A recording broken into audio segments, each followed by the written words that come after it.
Saudações neste espaço de entrevista aqui na Rádio Moçambique. Vamos hoje falar com Amad Kamal, é empresário e tem sido uma voz ativa em diferentes vertentes da sociedade moçambicana, particularmente no que respeita ao setor económico empresarial. Vamos hoje falar sobre o impacto das manifestações pós-eleitorais para o tecido económico empresarial, justamente.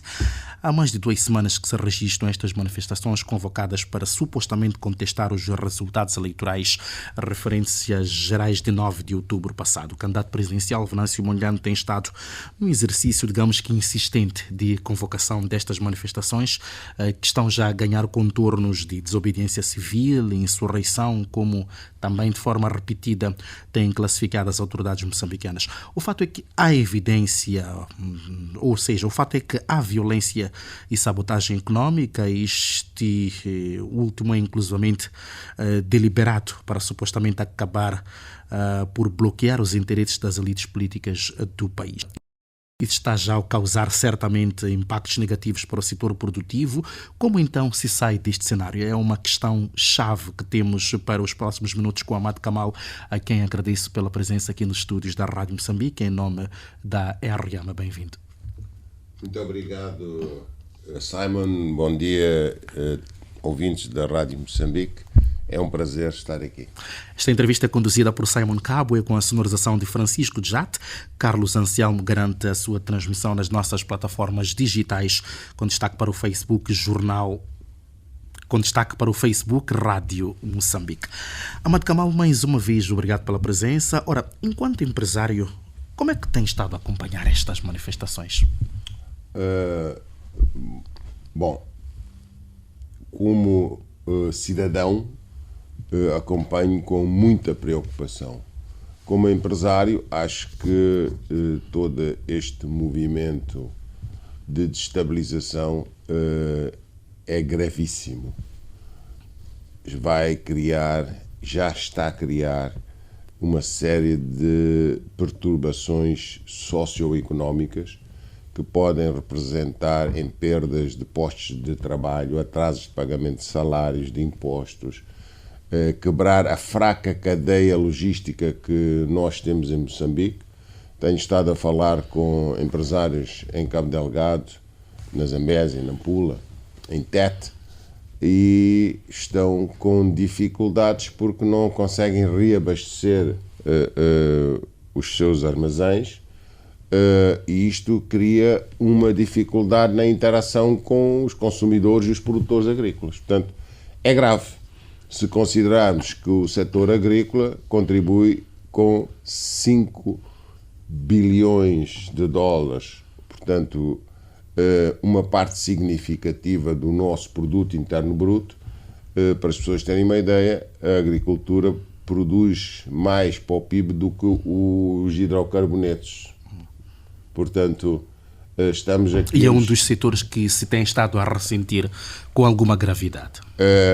Em todo lado, particularmente aqui na Zona Sul, eu estou a falar dos produtores agrícolas do Chocwe, da Manhissa, da Moamba, os importadores de frescos que trazem da África do Sul e da Suazilândia. Há graves problemas. Portanto, aliás, basta ir ao mercado e perceber que os produtos de maior consumo, como a batata, a cebola e o tomate, subiram de preço. O que mais lhe preocupa, Amad Kamal, na forma como estas manifestações são feitas, designadamente através da paralisação do setor produtivo? Olha, preocupa-me primeiro,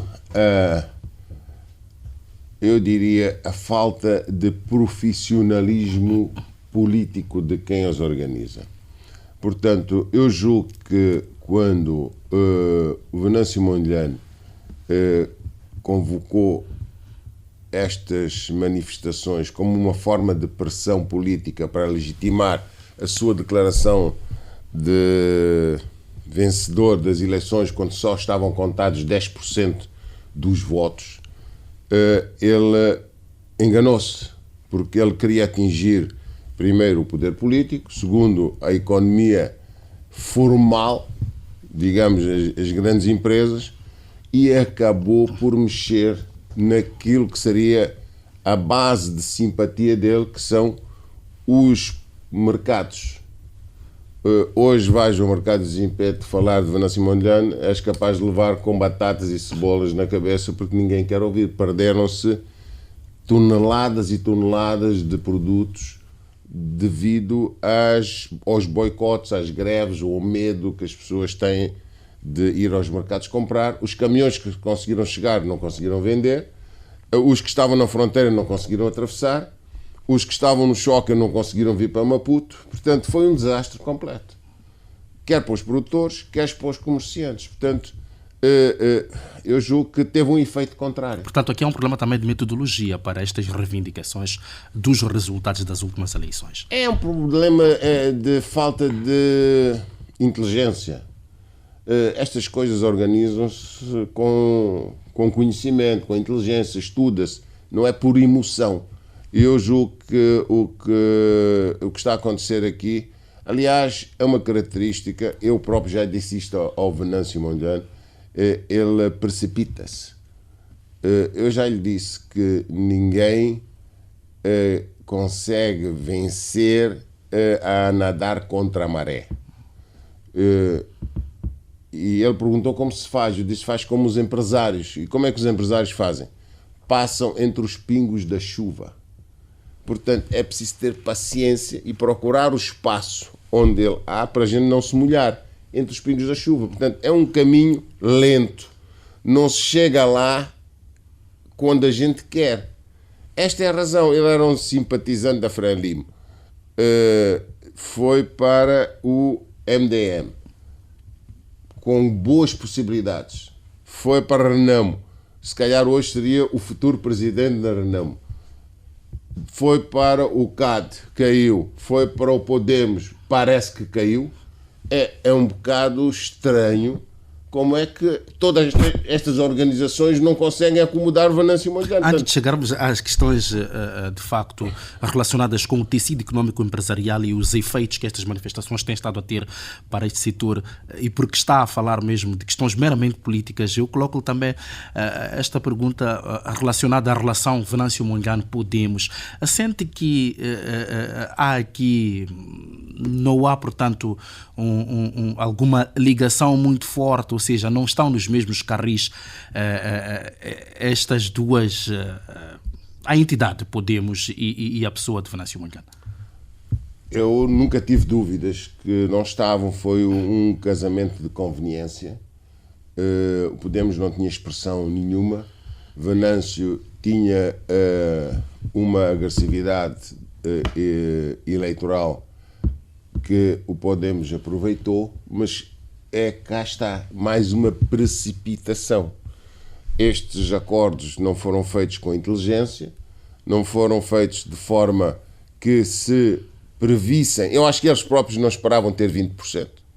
Não foram feitos desta maneira e agora nem ninguém esperava que a Renamo despencasse em 30 pontos percentuais, quer dizer, praticamente desapareceu para um dígito.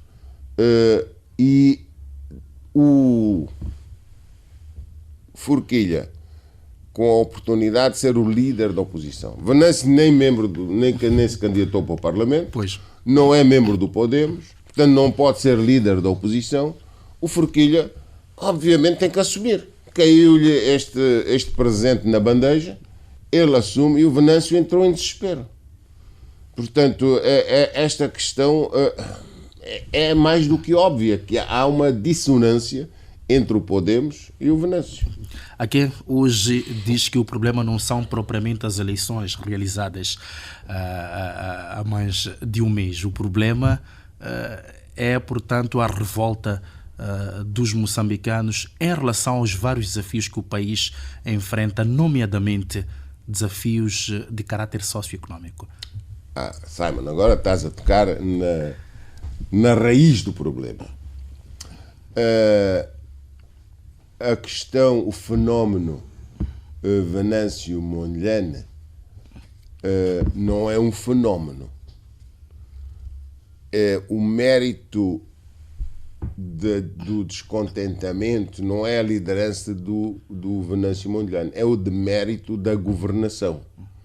Portanto, nós, a governar o país, esquecemos que nos últimos 10 anos nascem em média 1 milhão de moçambicanos ano.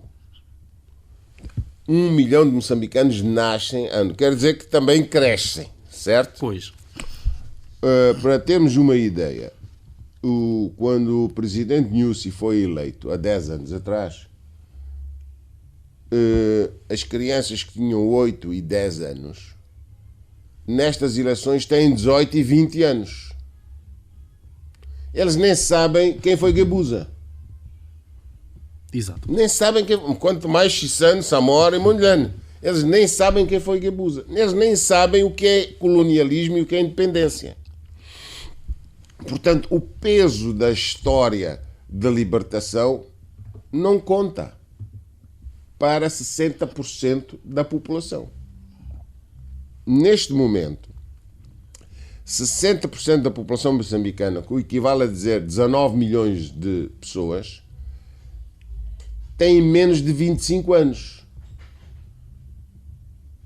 Portanto, os seus pais nem tinham casado ainda, quanto mais nascer. Ora, o que é que nós temos estado a fazer? Nós temos estado a criar uma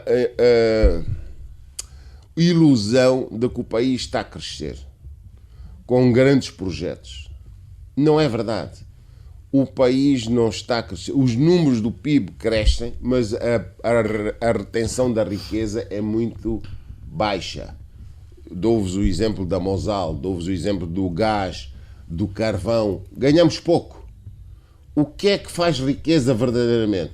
Cá está. Faltará um entrosamento entre o binómio crescimento e desenvolvimento económico. Absolutamente. Então, como é que se faz crescer?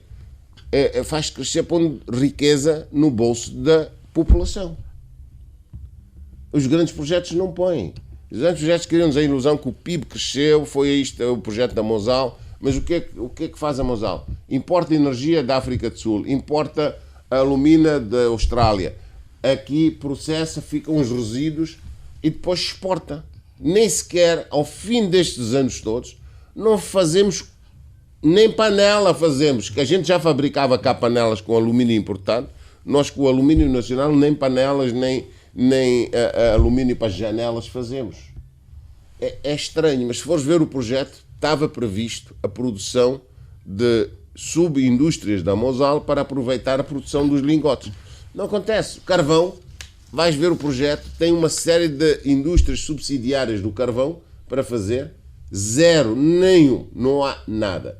Mais grave, a Mosal ainda foi o pioneiro em criar engenheiros para aquela zona da metalurgia. A Vale, quando veio, também treinou moçambicanos. Agora, a empresa que está a gerir o projeto do carvão em Moatize substituiu até motoristas das máquinas, daqueles caminhões grandes, substituiu por indianos.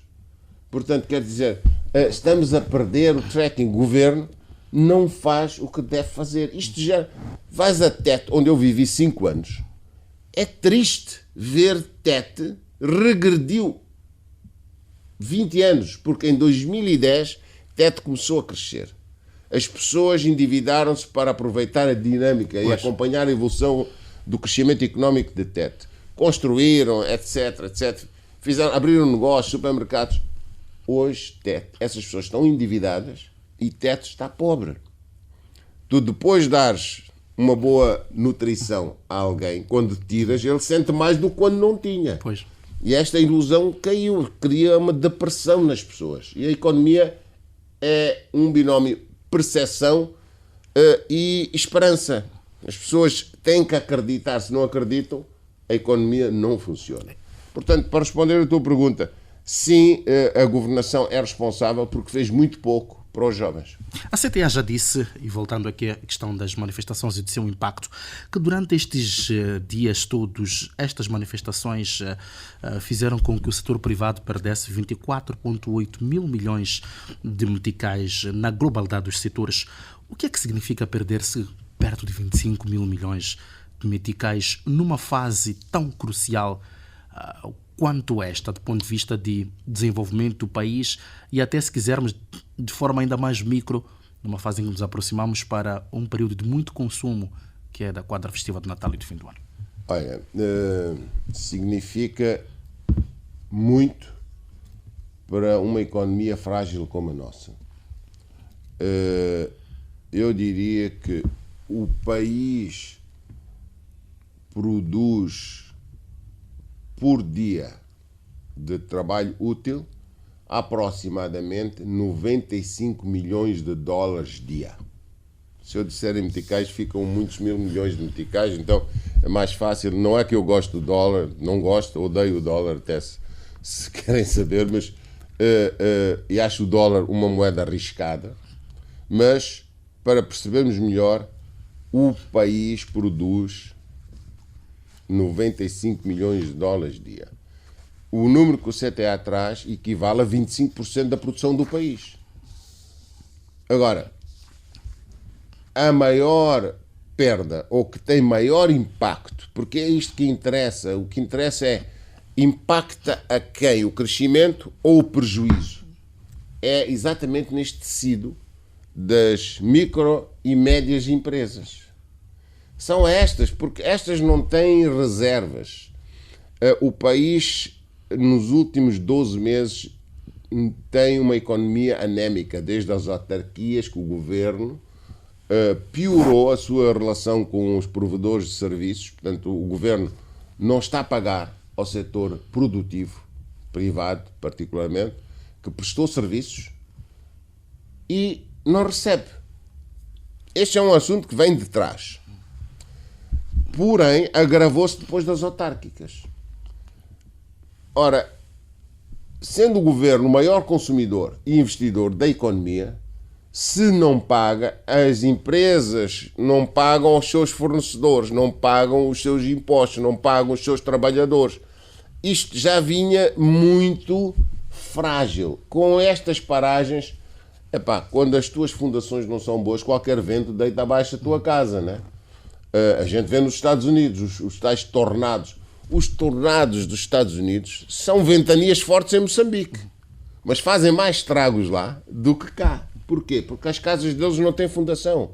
A maior parte das habitações nos Estados Unidos da América não tem fundação.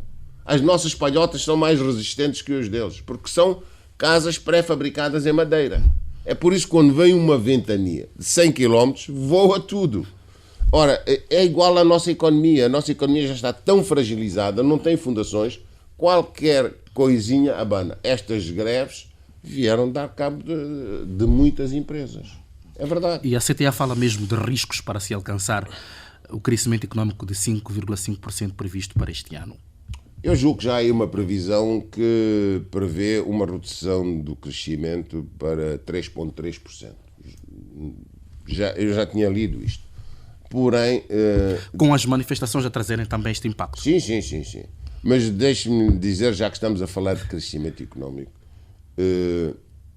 é uma ilusão. Nós ouvimos os nossos governantes dizer que Moçambique tem um dos maiores crescimentos em África e até no mundo. Há poucos países no mundo que têm um crescimento de 5. A China, que lidera os crescimentos económicos no mundo, este ano anda à volta de 5, 6. A diferença é que Moçambique tem um PIB de 25 bilhões de dólares. A África do Sul tem um PIB de 400 bilhões de dólares. Portugal tem um PIB de 200 e tal bilhões de dólares. Portanto, com 10 milhões da população. Portanto, 10 milhões de população, que 60% dessa população tem mais de 50 anos. Portanto, já não é consumidor. Moçambique tem 60% da população com 25 anos, quer tudo na vida. Quer bicicleta, quer carro, quer moto, quer carro, quer mulher, quer casa, quer mandar o filho estudar. Portanto, é um grande consumidor. Tu olhas para isto, os nossos governantes olham para isto como um problema. Eu olho para isto como uma oportunidade. Ter 60% da população ávido de comprar tudo é que é a alavanca do desenvolvimento. Agora, o que é que temos que fazer? Pôr estas pessoas com poder de compra para consumirem. Se nós formos olhar, quando há recessão nos Estados Unidos, o que é que o governo, o Tesouro americano faz? Ele vai ter com o Simon e diz: Simon, tu pagaste $5.000 de impostos o ano passado. Toma lá um cheque de $500, tens que gastar até o final do mês. Não podes guardar na conta. Tens que ir comprar coisas. Os Estados Unidos têm 300 milhões de habitantes, das quais, diria, 200 estão no setor produtivo. Ou 150 milhões estão no setor produtivo. Ora, 500 vezes 150 milhões faz naqueles 15 dias uma injeção na economia de consumo, o motor pega e depois não para mais. Ora, nós aqui assustamos-nos com as oportunidades. Porquê que a China se tornou o líder mundial? Porque tinha, na altura, a maior população do mundo. Porquê que a Índia é o futuro líder daqui a 30 anos do mundo? Porque já tem a maior população do mundo. Nós aqui estamos a dizer: não tenho mais filhos. Não, o problema é que nós estamos a saber aproveitar esta alavanca de consumo para o desenvolvimento. Portanto, para responder à tua pergunta, é preciso olhar para todas estas oportunidades, em vez de caos, como esta coisa das manifestações. É preciso olhar para isto como uma oportunidade. Eu sempre que olho para o caos, vejo oportunidades. Há oportunidades quando mais de 150 unidades empresariais sofrem arrombamentos, vandalização e saques. 45,5 milhões de dólares, isto ainda a compulsar os dados da CTA apresentados ainda esta semana. Portanto, 45,5 milhões de dólares foi o que, efetivamente, de acordo com a Confederação, custaram estes atos. Há também, de acordo com este estudo, 1.200 postos de emprego em risco de forma direta. Ahmad Kamal, que sinal é que, de facto, os promotores destas manifestações acabam dando quando os seus atos degeneram neste tipo de consequências que estão aqui levantadas de forma sistematizada, como fez a CTA? Olha, os promotores são violadores da lei. E devem ser... Porquê é que estamos aqui a discutir tudo isto, manifestações, etc? Porque em 1993 fizemos uma revisão da Constituição e dissemos que queríamos ter um Estado de Direito democrático com eleições multipartidárias. O que é que quer dizer Estado de Direito democrático? Quer dizer que ninguém está acima da lei. E quem violar a lei deve ser punido de acordo nos termos da lei. Ora, depois de tudo isto, Acordo Geral de Paz, eleições democráticas, sempre que houve eleições, 94, por aí fora, de 5 a 5 anos, houve situações traumáticas pós-eleitoral. Acabaram como? Com acordos. Mas essa gestão de eleições traumáticas pós-eleitoral violavam a lei, violavam a integridade da sociedade, faziam atos de terrorismo. E nós fazíamos acordos. Eu acho não lhe parece que tenham sido as melhores saídas? Não, de forma alguma. Acordo Geral de Roma, pronto, foi o que foi. Pois. Fomos encostados à parede, não tínhamos hipóteses nenhumas. Estamos a pagar a fatura até hoje. O sistema neoliberal, na altura, conduzido pelo Ocidente, aproveitou a queda do Muro de Berlim e impôs as suas regras. Não me parece que tivéssemos outra solução. Impuseram-nos esta democracia irrealizável, tivemos que aceitar, prometeram-nos um financiamento inconsequente que endividou o país. Nós fomos para o Acordo Geral de Roma sem dívida, basicamente. Saímos 10 anos depois, um dos países mais endividados do mundo. Injetaram dinheiro que não produzia riqueza. Corromperam todo o sistema político, portanto éramos um país íntegro, não havia corrupção relevante e começamos a tornar um país corrupto, fruto desta política neoliberal. Portanto, rompeu a nossa integridade. Portanto, para dizer que nós estamos a ser vítimas de um sistema que não nos beneficia. O país, para crescer. Eu dou-vos o exemplo do Zimbábue, que sofre um boicote há 30 anos do Ocidente. No entanto, cresce mais que Moçambique. O Zimbábue não tem apoios nem do FMI, nem do Banco Mundial, nem da União Europeia, nem dos países europeus. Cresce mais que Moçambique. Moçambique tem mais recursos naturais do que o Zimbábue. Porquê? Justamente porque isto que a gente diz que é ajuda, não é ajuda. Estão-nos a enterrar. É como eu agora. Tu tens, normalmente, um indivíduo é sustentável endividar-se até 1/3 do seu salário. Então, consegue pagar. Exato. E consegue ir vivendo. Quando eu te empresto 2/3 do teu salário, tu pensas o quê? Pá, estou cheio de taco. Começas a comprar coisas que não precisas. Mas depois não consegues pagar. Então eu começo a dizer, agora tens que me dar a tua machamba. É o que está a acontecer connosco. Olha, eu dou-te outro exemplo. Quando foi das dívidas ocultas, sofremos um boicote absoluto. O país... Ouviste falar de greves? Não. Ouviste falar de salários atrasados? Não. Ouviste falar de falta de combustível? Não. O país funcionou muito melhor com estabilidade do que com a comunidade internacional e as bilaterais ou multilaterais. Era dispensável o regresso do FMI? Eu disse isso a quem de direito na altura. Não regresses às instituições do Bretton Woods porque ganhamos a segunda independência com a ausência do... E eles insistiam em regressar porque eles perceberam que a gente está a crescer. Ninguém tenha dúvidas, essas instituições não vieram para ajudar. Onde eles entraram, nunca ajudaram ninguém. Qual é a relação destes pontos que está a levantar com o fato de muitas vezes as nossas eleições culminarem com tensões e que depois nos levam a acordos, como ia já introduzindo esta abordagem? A relação é simples, Simon. Vamos lá ver, nós temos hoje, que já temos 20 ou 30 universidades, a UEM, na altura da independência, devia ter 30 moçambicanos na universidade. Na altura da independência, se tínhamos 30 licenciados moçambicanos na UEM, Universidade Eduardo Mondlane, era muito. Agora recebem 7.000 estudantes. As outras universidades, muito mais.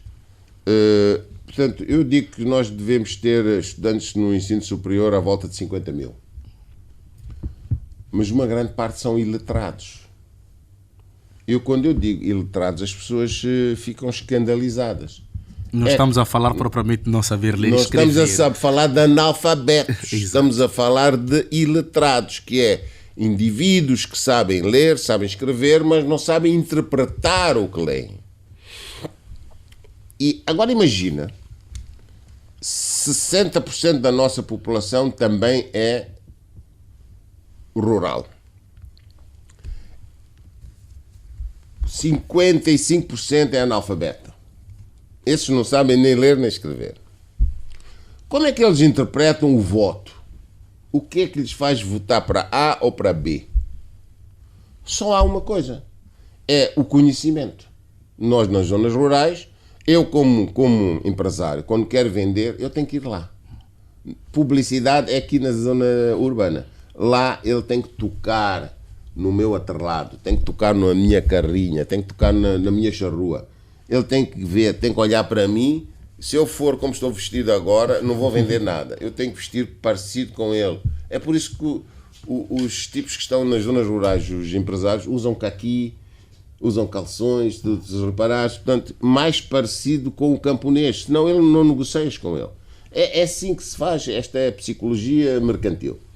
Ora, este indivíduo, durante 5 anos, vê quem no palco político? Frelimo, que está inserido em todo o país.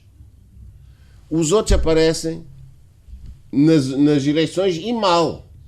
E mesmo nas eleições não têm capacidade, o país é grande, para cobrir o país todo. Mesmo assim, o voto em 94 rural era a favor da Renamo e o urbano a favor da Frelimo. Isto inverteu-se com Guebuza e os famosos 7 milhões. Começamos a conquistar o voto rural. e começamos a perder o voto urbano por causa dos escândalos, por causa da comunicação, por causa da intervenção das ONGs e das críticas que recebemos da comunidade internacional, entre aspas. Pois. E, bom, onde é que há jornais digitais, etc. Setor urbano. Mas o setor rural começou a ver um impacto positivo no seu desenvolvimento. O que as pessoas querem é desenvolvimento.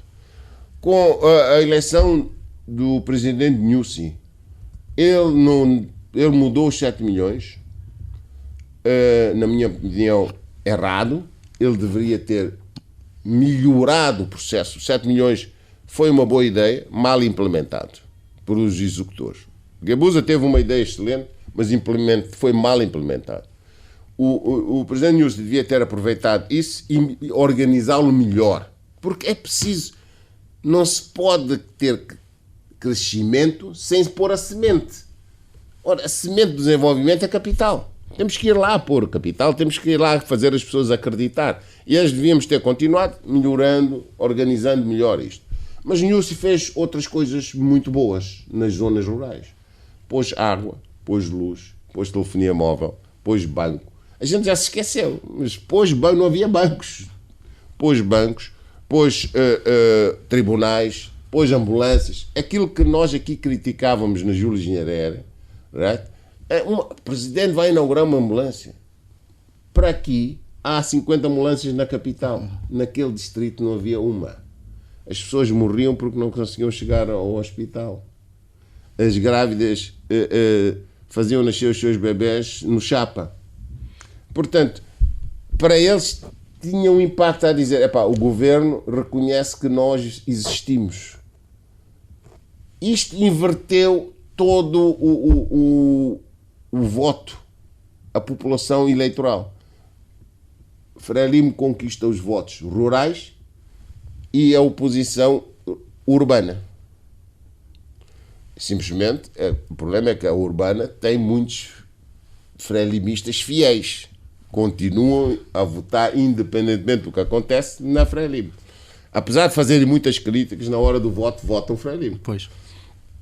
E isto surpreendeu, vamos ver a contagem dos votos, surpreendeu a toda a gente.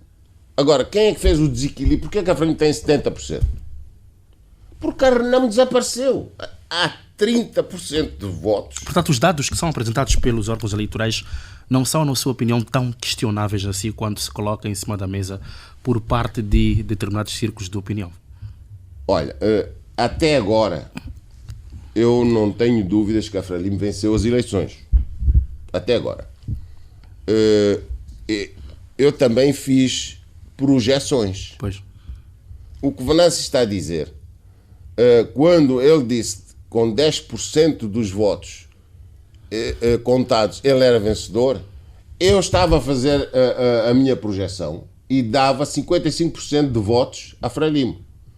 Claro, é uma projeção com uma margem de erro muito grande, só tens 10% dos votos contados. Portanto, à medida que vais contando, reduz a margem de erro. Vais corrigindo a fórmula. Agora, não dá para dizer com certeza que alguém ganhou, mas tudo indicava que o Chapo ganhava as eleições com 55%, com uma margem de erro grande. Podia dar 48%, podia dar 62%. Qualquer das maneiras, eu, depois de ouvir o Bispo Matzinho, na presença de todas as forças políticas e sociais, dizer que 87% dos editais distritais foram aprovados por unanimidade, eu só posso ficar relaxado que há 13% que são disputáveis, e é isto que está a ser tratado, julgo eu, na Comissão, no Conselho Constitucional. Mas se tirarmos os 13%, a Frelimo ainda tem 60 e tal por cento. Portanto, dos 70, se tu tirares 13, a Frelimo ainda tem 63 ou 74%. Aqui não há dúvida que ganhou. O fenómeno não é Venâncio. Venâncio estava a trabalhar nisto há 15 anos. O fenómeno chama-se Chapo, que teve Esse é que é um fenómeno. Um tipo em 4 meses vira um candidato vencedor num partido problemático. Vimos como é que Chapo foi eleito. Quer dizer, metade da comissão política era candidata. Todos queriam ser presidente. E saiu um Daniel Chapo lá de Inhambane, que não era quadro superior do partido, e vencedor, e transformou-se num grande... Esse é que é o fenómeno. Estamos a esquecer isto. Tu ouves o Chapo a falar, ele traz credibilidade. Ele olha olho no olho para o povo, não diz arbitrariedades, não inventa comboios que vão de Pemba a Maputo no mesmo dia e regressam. Não existe em parte nenhuma do mundo, nem na Lua existe isso. Portanto, ele diz coisas concretas. E eu digo sinceramente, a primeira entrevista, grande entrevista que eu ouvi de Daniel Chapo foi aqui na Rádio Moçambique. Exato. E eu fiquei atónito, fiquei impressionado com a sua capacidade de articular as ideias, a visão e a vontade, quer dizer, transmite credibilidade. E o povo sente isto. Eu dizia, quando tinha oportunidade de falar com o presidente Nyusi, que ele devia parar de ler discursos. Ele devia dizer o que lhe vai na mente. Porque ele era muito mais empático quando falava para a população, diretamente, a dizer... Quando é que o presidente Nyusi mete os pés, atrapalha-se com os pés? Quando ele quer falar para Júlio Nharé, ele quer falar vernaculamente para uma elite, e ele quer dizer coisas que cria confusão. Mas quando ele fala para o povo, ele transmite uma informação credível. E nós temos que pensar que o país, já lhe disse, 5 bilhões de dólares são feitos para a agricultura. E podiam ser 10. E isto, regressamos ao PIB que eu estava a dizer. Nós dizemos que estamos satisfeitos com 5% ou 3%. Nós devíamos estar a crescer 30% ao ano, Simon. Este país, para daqui a 25 anos, 2050, sair da pobreza, temos que crescer 30% ao ano. Este é que é o grande desafio. Amado Kamal, a entrevista aqui na Rádio Moçambique, numa semana em que o candidato presidencial Venâncio Mondlane disse que está agora na chamada 4ª fase das manifestações. O objetivo nesta fase é sabotar a economia, começando pelo bloqueio dos principais corredores de desenvolvimento com enfoque para as fronteiras, incluindo os portos. Isto, na sua ótica, como forma de inviabilizar, portanto, os interesses das elites político-económicas do país. O que é que se adivinha perante este cenário? Olha, adivinha-se uma mediocridade.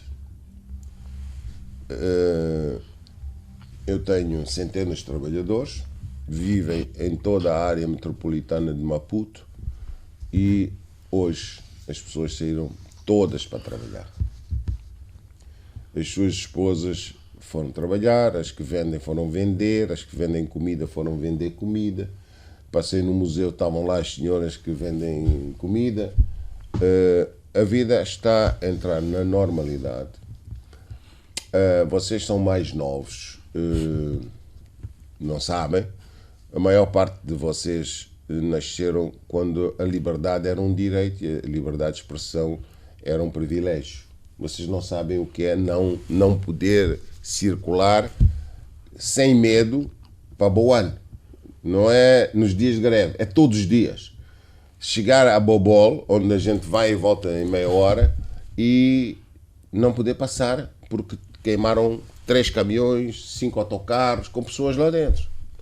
Isto aconteceu aqui em Moçambique. E nós tínhamos que viver para hoje vocês terem uma Sir Motors que emprega estas centenas de pessoas, que criou a Metrobus, que tem a Comtal, tem a Eduardo Santos. Nós tivemos que passar entre as balas. Quando eu digo os pingos da chuva, é mesmo os pingos da chuva. Na altura eram balas. A gente ia a buscar carros que eu trazia da África do Sul para a Suazilândia, da Suazilândia para Maputo. Os meus motoristas da África do Sul e da Suazilândia terminavam na Namacha. Os meus motoristas e mecânicos e colegas vinham ter comigo à fronteira. Eu e eles descíamos com os carros para Maputo. De 15 em 15 dias. trazíamos uma frota de carros para vir vender. E contornávamos, mal descíamos a Serra da Anamacha, começávamos a ver caminhão a queimar, pessoas lá dentro, carro a queimar, e a gente contornava entre o fogo de estar a queimar e passamos. Fizemos isto durante anos. Portanto, há uma altura em que as pessoas percebem que a vida tem que continuar e que estas medidas... Moçambicano não é mau, são um valor aqui social e económico que nós temos. Já lhe disse, é a juventude do país e é o caráter dos moçambicanos. Hoje estava a ver uma imagem, polícias a jogar futebol na rua com tipos que pareciam manifestantes. Vi no outro dia, no último dia da manifestação, na N4, os manifestantes a pedir boleia à polícia para regressarem para o seu lugar de origem. Agora estou a ouvir ontem que não, também querem boleia para regressarem para as províncias. E que a PRM está de resto disponível para... Ora, isto mostra que somos um povo sui generis, único.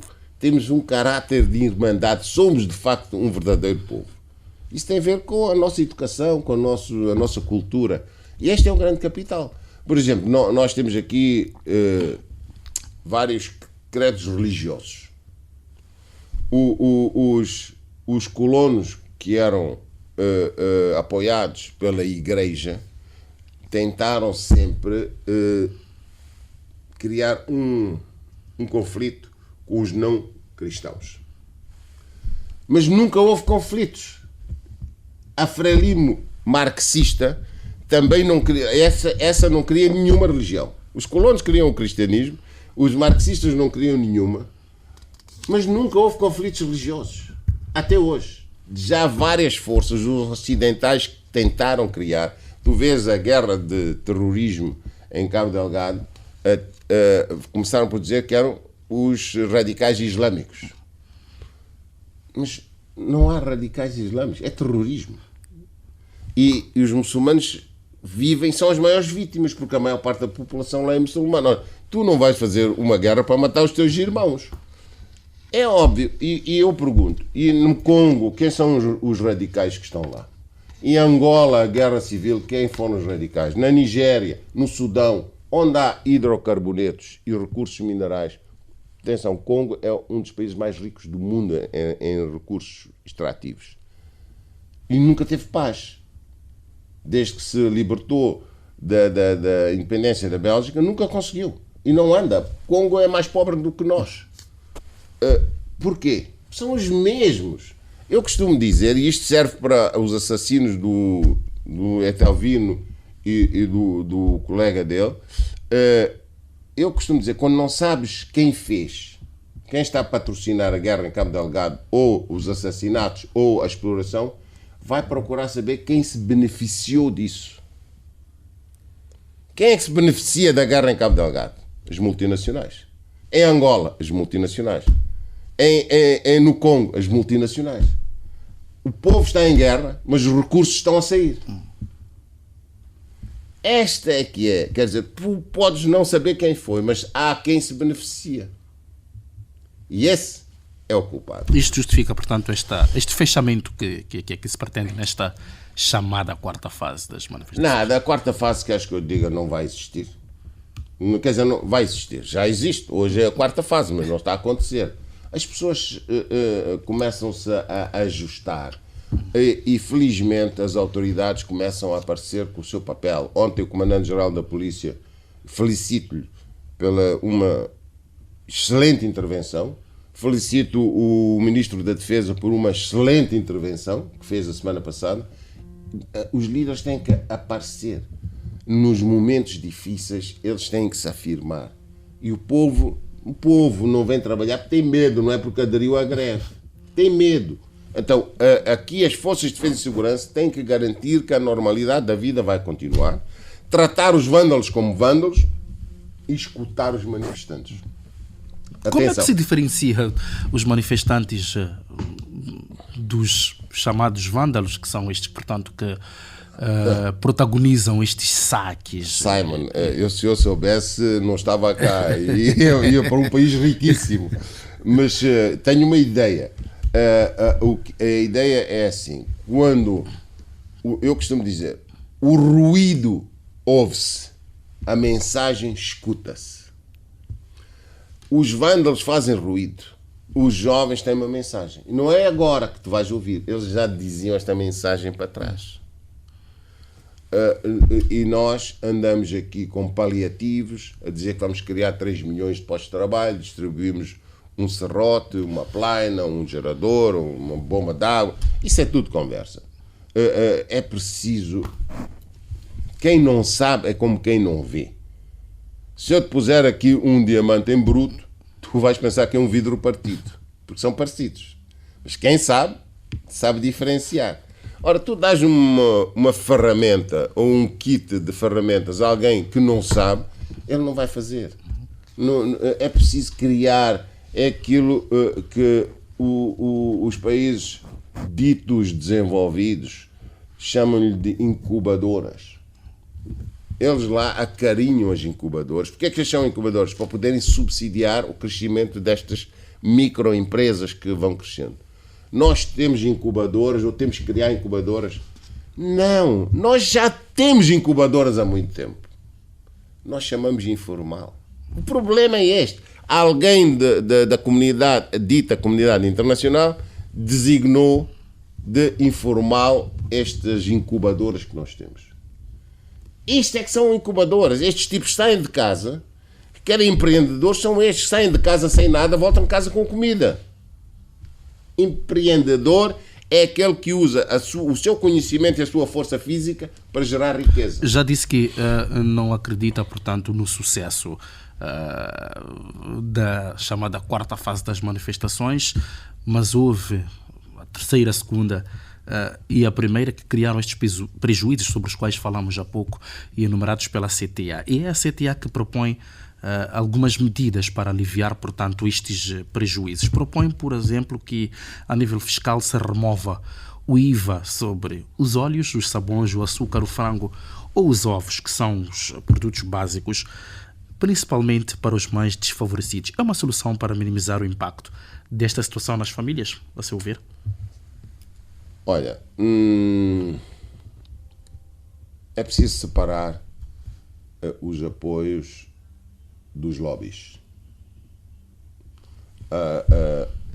Os lobbies são influência de opiniões elaboradas através de grupos de pressão para conseguir o que este negócio do IVA, até o ano passado não havia IVA para os óleos, para não sei o quê. Foi reposto. Então, estes empresários estão decepcionados, não sei se têm razão, se não têm, não faço ideia,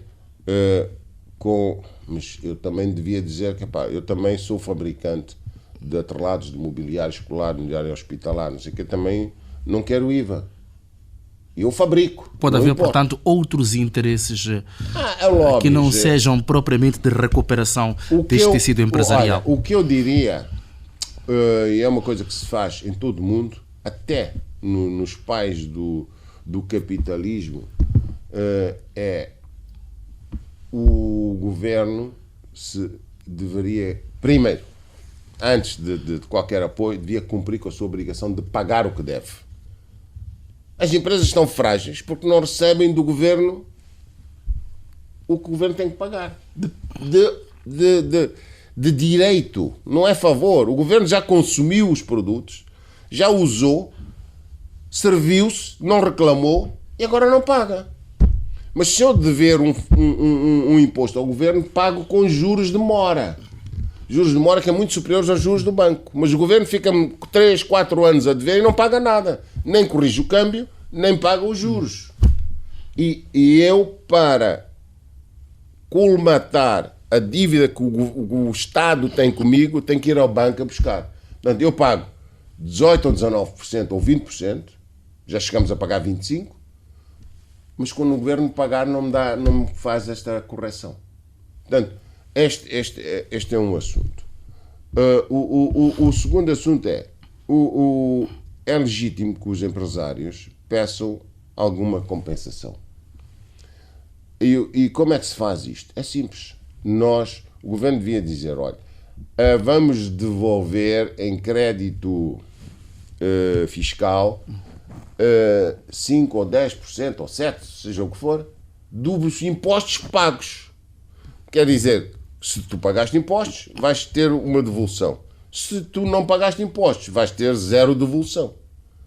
Porque não podemos agora dizer, não, mas olha, o meu setor teve prejuízos. Mas, ok, mostra lá o teu setor, se tu existes, pagas impostos, right? Se tu não pagas. Esta política vai incentivar que os empresários... Esta sugestão já foi feita no Covid e a autoridade tributária não é inteligente, não percebe que ao agir desta maneira está a legitimar os pagantes de impostos e vai angariar mais novos pagantes, o que se chama a base tributária. Sente que o Estado estará aberto a acolher outras propostas, como, por exemplo, a redução da taxa mimo, prática de taxas especiais para a agricultura ou a isenção de multas e juros por pagamento ao INSS? A redução da taxa de juro é uma questão política em que os bancos dizem que tem a ver com o risco do país. Ora, se tem a ver com o risco do país, porquê é que só pegam no dinheiro que nós depositamos nos bancos para comprar títulos de tesouro ao Estado? Se o país é o risco, mas eles ganham dinheiro comprando títulos de tesouro, não emprestam às empresas. Há anos que o governo, os bancos não põem dinheiro na economia. E nós, que pomos dinheiro nos bancos, devíamos repensar se é este o sistema financeiro, bancário, que nós queremos. Porque nós é que estamos a alimentar os bancos. Se nós não houver depositantes, não há de haver bancos. Não há de haver dinheiro para financiar o Estado. O Estado, que tem uma má gestão da despesa pública, vai buscar dinheiro aos bancos que deveria vir para a economia. Ora, nem os bancos, nem o Estado vão sobreviver se a economia morrer. A economia que é a galinha dos ovos de ouro. O setor produtivo. Somos nós que pagamos impostos para o Estado. Somos nós que pomos os depósitos nos bancos.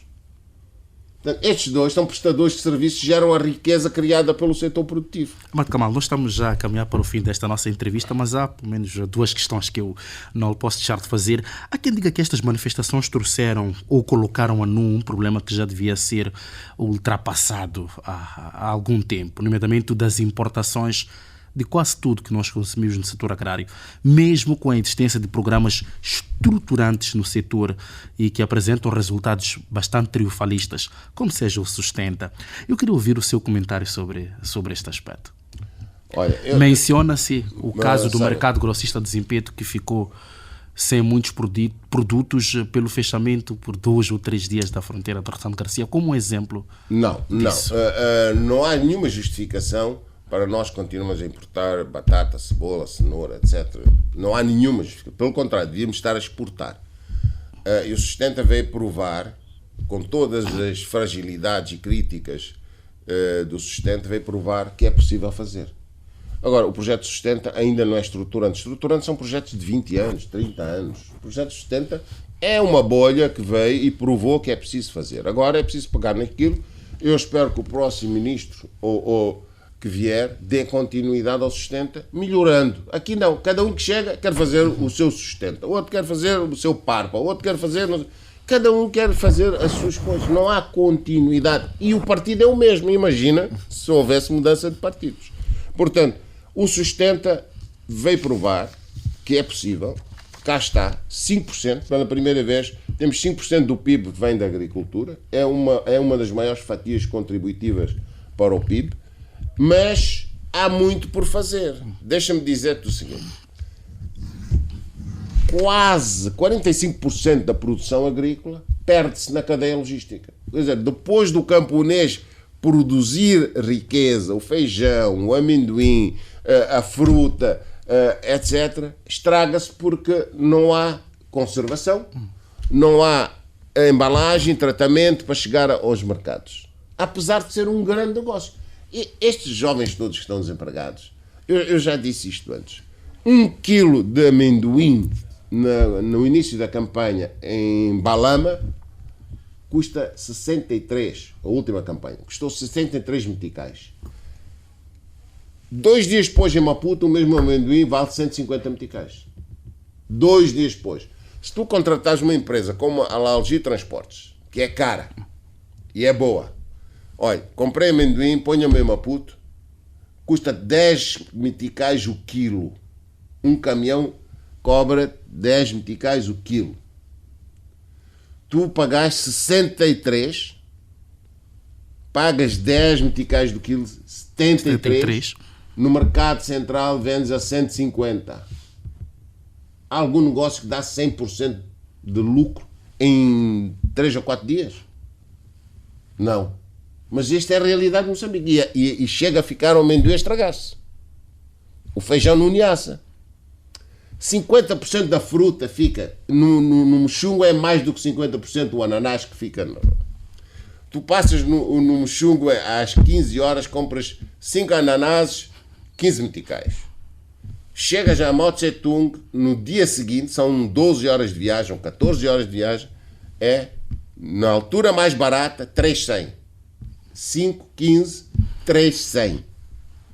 14 horas depois. Qualquer tipo que vá, até de chapa, e que traga 100 ananases, fatura o suficiente. E esta riqueza perde-se. Eu fiz as contas e digo que se nós melhorarmos a cadeia logística, e a cadeia logística não pertence à agricultura. A agricultura é produção, pertence ao Ministério do Comércio e Indústria. Ora, se nós melhorarmos isto, o PIB dos produtos agrícolas passa para 10%, em vez de 5%.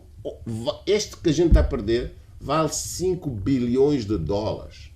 A cadeia logística dos produtos agrários vale mais 5 bilhões.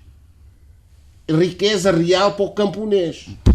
Para fecharmos, já continuarmos assim, que cenário se desenha sobretudo para as famílias e as empresas já nesta fase do ano? Olha, eu acho que nós temos que acabar com esta novela das eleições democráticas, multipartidárias, por todas as razões. Primeiro porque o Partido Frelimo é muito dominante e os cientistas políticos dizem, acho que foi o Schumacher, alemão, que diz que as oposições não ganham eleições. A posição é que perde eleições. Portanto, a Frelimo tem uma diferença qualitativa, apesar de ser medíocre, é muito superior à sua oposição. Eu já disse isto publicamente, fui criticado, dizer que ela está condenada a ser a alternativa de si própria. Isto não é saudável.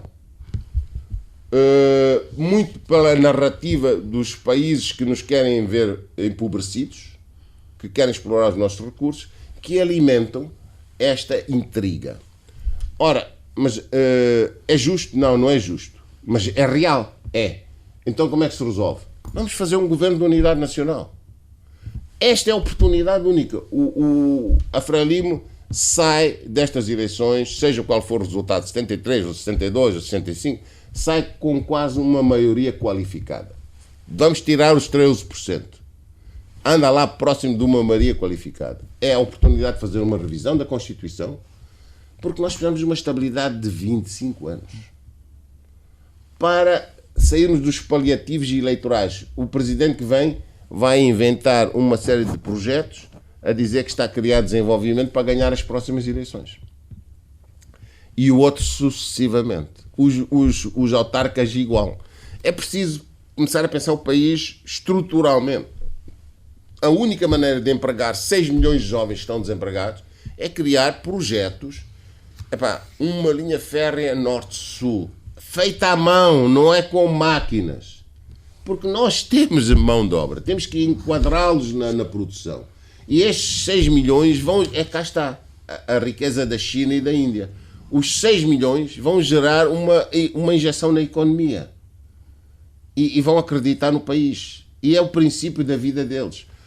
Nós, por exemplo, temos muita água, somos abençoados por estarmos junto ao mar. Os países todos do Interland descarregam os seus rios através de Moçambique para o mar.